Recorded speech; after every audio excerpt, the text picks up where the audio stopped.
Dear viewers, Brighton English BD পরিচালিত আইন শিখি হাতে কলমে প্রোগ্রামে আপনাদের স্বাগত। এই প্রোগ্রামের মাধ্যমে আপনারা জানতে পারবেন বাংলাদেশের দণ্ডবিধি, বাংলাদেশের ফৌজদারি কার্যবিধি এবং বাংলাদেশের দেওয়ানি কার্যবিধির আইন সহ আইনের সমস্ত খুঁটিনাটি বিষয়গুলো আপনাদের কাছে আমরা হাতে কলমে তুলে ধরব। তাহলে দেখতে থাকুন আমাদের আজকের প্রোগ্রাম। আজকের বিষয়বস্তুর শিরোনাম হচ্ছে সম্পত্তি বন্টনের অঙ্ক পদ্ধতি, এপিসোড 10। তাহলে চলুন দেখা যাক আজকের বিষয়বস্তু। ডিয়ার ভিউয়ার্স, সম্পত্তি বন্টনের অঙ্ক পদ্ধতি এপিসোড 10-এ আপনাদের স্বাগতম। আজকে আমি দুটা প্রশ্ন নিয়ে আপনাদের সামনে হাজির হয়েছি। প্রথম প্রশ্নটা হচ্ছে, ফাতেমা একজন হানাফি মুসলমান মহিলা, তাহার পিতা মাতা, দুই সহোদর ভাই ও এক কন্যা রাখিয়া মারা যায়। যুক্তিসহ ফাতেমা সম্পত্তি বন্টন করো। আর আরেকটা অঙ্ক, সেটা হচ্ছে, রহিম একজন হানাফি মুসলমান, তাহার স্ত্রী, মাতা, এক কন্যা, দুই সহোদরা ভগ্নী, এক বৈপিত্রেয় ভাই রাখিয়া মারা গেল। রহিমের সম্পত্তি যুক্তি দেখাইয়া বন্টন করো। এই দুটা অঙ্ক আজকে এপিসোড 10-এ আমি করব। প্রথমেই আমরা যাচ্ছি ফাতেমা একজন হানাফি মুসলমান মহিলা, এই অঙ্কটা। দেখা যাচ্ছে ফাতেমা একজন হানাফি মুসলমান মহিলা, তিনি তার পিতা মাতা, দুই সহোদর ভাই ও এক কন্যা রাখিয়া মারা গেলেন বলে তার সম্পত্তির ওয়ারিশ হচ্ছে পিতা মাতা, দুই ভাই এবং এক কন্যা। সহোদর ভাই মানে দুই ভাই, তাহলে আপন ভাই দুই ভাই এবং এক কন্যা আছে তার। তাহলে তার সম্পত্তি, ফাতেমার সম্পত্তি আমরা বন্টন করছি প্রথমেই। তাহলে পিতা পাবে, হানাফি নিয়ম অনুসারে লিখে নেই,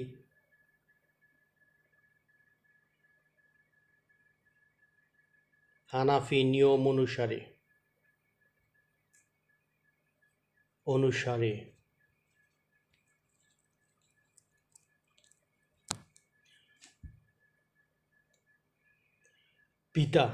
পিতা পাচ্ছেন কতটুকু?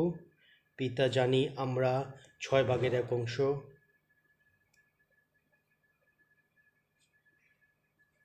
সমান সমান দিই। পিতা মাতাও 6/1 পায়, তারা কোরআনিক অংশ পাচ্ছেন। তাহলে মাতা 6/1 অপরিবর্তিত সব নিয়মে, সব আইনে মাতা 6/1। দুই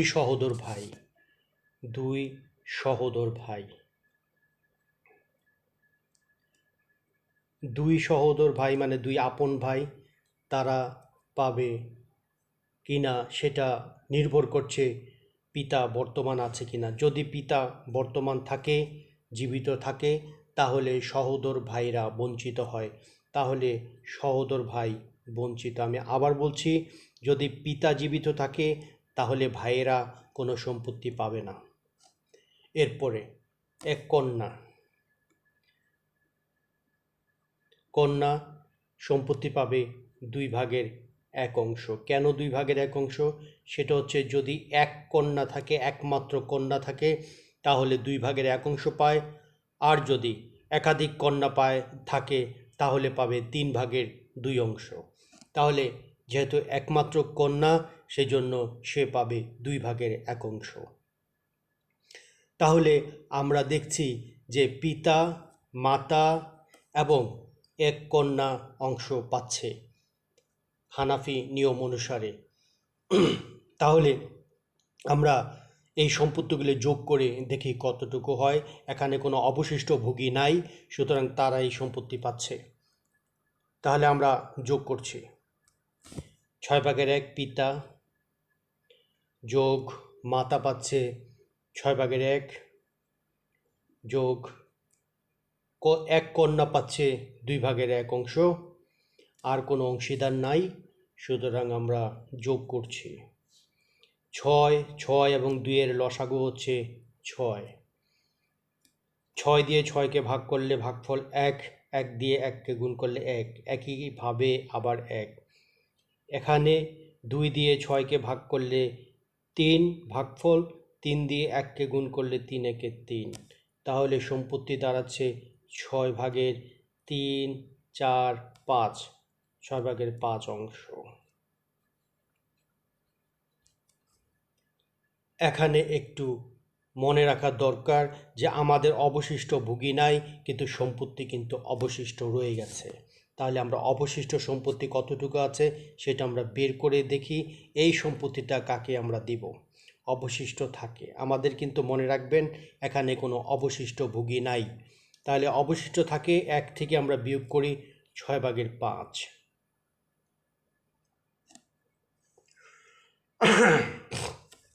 লসাগু হচ্ছে সমান সমান 6। যেহেতু 1 থেকে আমরা বিয়োগ করছি 6 ভাগের 5, তাহলে আমাদের লসাগু 6, উপরে 6 দিয়ে গুণ করলে 1কে 6 একে 6, বিয়োগ 6 দিয়ে 6কে ভাগ করলে 6 দিয়ে 6কে ভাগ করলে 1 হয়, এবং 5 দিয়ে 1কে গুণ করলে 5, সমান সমান 6 ভাগের 1 অংশ। এটা হচ্ছে অবশিষ্ট থাকলো, কিন্তু আমাদের অবশিষ্ট ভোগী নাই। তাহলে কি হবে? তাহলে আমাদের নিয়ম হচ্ছে যদি অবশিষ্ট ভোগী না থাকে তাহলে পিতা অবশিষ্ট ভোগী হবে। পিতা, আমি আবার বলছি, সম্পত্তি ভাগ করার পরে যদি কোনো অবশিষ্ট থাকে তাহলে অবশিষ্ট ভোগী যদি না থাকে সেক্ষেত্রে পিতাই হবে অবশিষ্ট ভোগী। তাহলে পিতা 6 ভাগের 1 অংশ পাচ্ছে। পিতা অলরেডি 6 ভাগের 1 অংশ পেয়েছে, আবারও পিতা 6 ভাগের 1 অংশ অবশিষ্ট অংশ পিতাই পাচ্ছে। তাহলে পিতার মোট সম্পত্তি দাঁড়াচ্ছে, পিতার মোট সম্পত্তি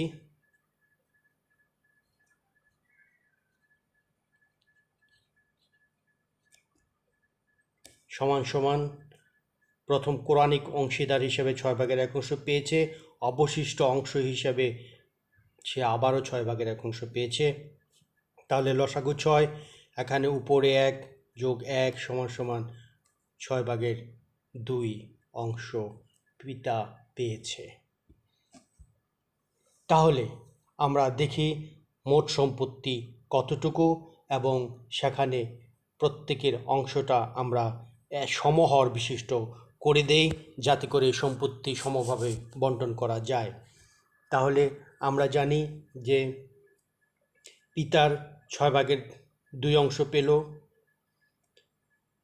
মাতা পিতা, এটা পিতা 6 ভাগের 2, মাতা 6 ভাগের 1, কন্যা 1 কন্যা, এটা ছিল 3 ভাগের 2, এটাকে আমরা হর সমান করে দেব, 3 পূরণ 2, 2 পূরণ 2 সমান সমান 6 ভাগের 4। তাহলে আমরা এখন কন্যা 3 ভাগের 2, কন্যা পাচ্ছে 3 ভাগ, সরি আমার ভুল হয়ে গেছে, কন্যা এখানে একমাত্র কন্যা, সেজন্য 2 ভাগের 1 অংশ পাচ্ছে। একমাত্র কন্যা যেহেতু 1 কন্যা, তাহলে 2 ভাগের 1 অংশ পাবে। 3 ভাগের 2 পাবে যদি একাধিক হয়। তাহলে আমরা এখানে 6 হর করি 2কে, যদি 2কে হর করতে চাই 2কে আমরা 3 দিয়ে গুণ করব, আর উপরও আমরা 3 দিয়ে গুণ করব, সমান সমান 6 ভাগের 3।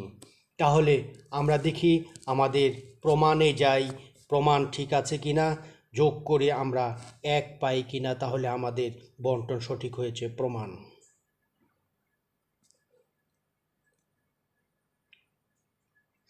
আমরা যোগ করছি 6 ভাগের 2 যোগ 6 ভাগের 1 যোগ 6 ভাগের 3 সমান সমান, লসাগু হচ্ছে 6, উপরে 2 যোগ 1 যোগ 3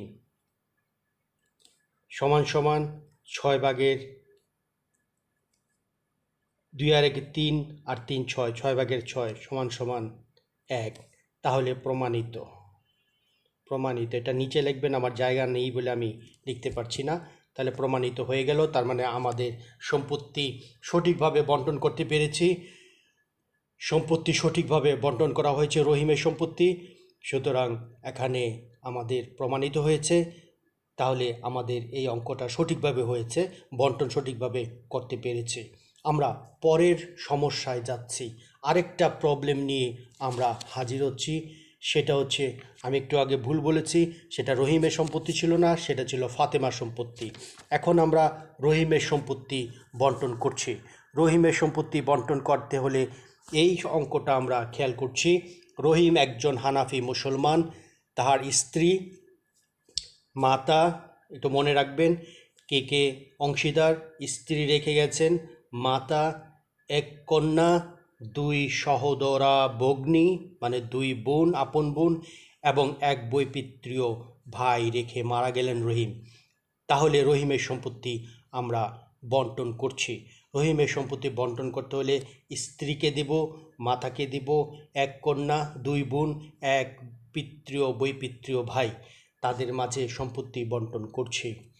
তাহলে প্রথমে মাতা পাবে কতটুকু, আমরা এটা দেখছি। মাতা পাচ্ছে 6/1, মাতা সমান সমান 6/1 অংশ।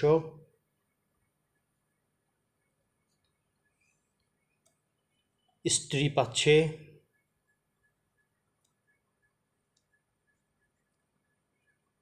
8/1 অংশ।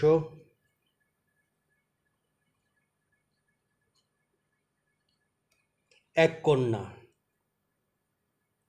কন্যা পাচ্ছে, আমরা জানি এক কন্যা হলে 2/1 অংশ পায়, মানে অর্ধেক পায়। তাহলে এক কন্যা 2/1 অংশ পাচ্ছে, কোরআনিক অংশীদার এবং একমাত্র কন্যা বলে সেই অংশটা পাচ্ছে। দুই সহোদর ভগ্নী, দুই আপন বোন বা দুই বোন কতটুকু পাচ্ছে?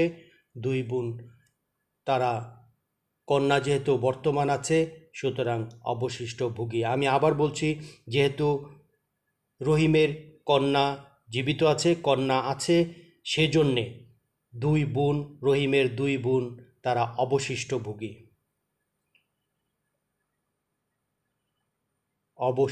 ভোগী। আর যদি পিতা থাকতো তাহলে তারা বঞ্চিত হতো। দুই বোন অবশিষ্ট ভোগী।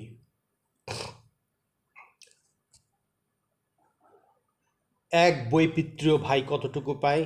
এক বৈপিত্রীয়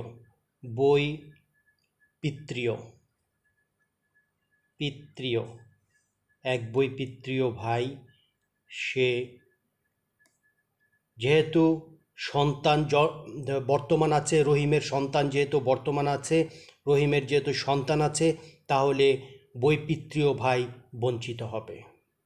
সন্তান থাকলে বৈপিত্রীয় ভাই বা বোন, সন্তান থাকলে তারা সম্পত্তি থেকে বঞ্চিত হয়। তাহলে আমরা সবার মাঝে বন্টন করছি। আমি আবার বলছি, কে কে পাচ্ছে? মাতা 6/1 অংশ পাচ্ছে, কোরআনিক অংশীদার। স্ত্রী 8/1 অংশ পাচ্ছে, কোরআনিক অংশীদার। এক কন্যা 2/1 অংশ পাচ্ছে, একমাত্র কন্যা, এই জন্য 2/1 অংশ পাচ্ছে, সেও কোরআনিক অংশীদার। আর এখানে দুই বোন, তারা অবশিষ্ট ভোগী হবে, যেহেতু কন্যা বর্তমান আছে, এই জন্য অবশিষ্ট ভোগী। আর বৈপিত্রীয় ভাই বঞ্চিত হবে, কারণ রহিমের সন্তান রয়েছে। তাহলে আমরা সম্পত্তি যোগ করে দেখছি কতটুকু হয়, যারা যারা পেয়েছে, তারপর অবশিষ্ট কত হয়, অবশিষ্ট আমরা দুই বোনের মধ্যে ভাগ করে দিচ্ছি। তাহলে মাতা 6/1 যোগ স্ত্রী 8/1 যোগ এক কন্যা 2/1 সমান সমান, তারাই কোরআনিক অংশীদার, তারা পাচ্ছে। লসাগু হচ্ছে 24। আপনারা একটু লসাগুটা করে দেখবেন, আমি একটু সাইডে লসাগুটা করে দেখাচ্ছি। 6, 8, 2। সর্বনিম্ন ক্ষুদ্রতম সংখ্যা দিয়ে ভাগ করবেন, অন্তত দুইটি সংখ্যাকে, নিঃশেষে যাতে বিভাজ্য হয়। 3 দুগুণে 6, 4 দুগুণে 8, 2 একে 2। আবার 2 দিয়ে অন্তত দুইটি অঙ্ককে ভাগ দিতে হবে। 3 3-এ যায় না, 4-এর মধ্যে 2 দুগুণে 4, 2 একে 2। আর ভাগ যাচ্ছে না, সুতরাং 2 ইন্টু 2 ইন্টু 3 ইন্টু 2 সমান সমান 2 দুগুণে 4, 3 4 12, 12 দুগুণে 24, এই হচ্ছে 24 লসাগু। তাহলে আমরা 24 লসাগু পেয়েছি। হর দিয়ে হরকে ভাগ করবো এখন। 6 দিয়ে 24কে ভাগ করলে 4 6 24, উপরে লবকে গুণ করব ভাগফল দিয়ে, 4 একে 4, 3 8 24, 3 একে 3, 12 দ্বিগুণে 24, 12 একে 12 সমান সমান 24 ভাগের 4 আর 6 10, 10 আর এখানে 3 8 24, এটা 3 আমি ভুল বলেছি। তাহলে 4 আর 3 7, 7 আর 12 হচ্ছে, 7 আর 12 19, তাহলে 24 ভাগের 19, 4 যোগ 3 যোগ 12, তাহলে 19, 24 ভাগের 19 অংশ আমরা বন্টন করে যোগ করে পেয়েছি। আমরা এখন বের করব অবশিষ্ট কতটুকু থাকে। অবশিষ্ট সমান সমান 1 বিয়োগ কত থেকে বিয়োগ করব এই 24 ভাগের 19 অংশ, সেটা দেওয়ার পরে আমরা দেখছি 24 ভাগের 19 অংশ আমরা বন্টন করেছি।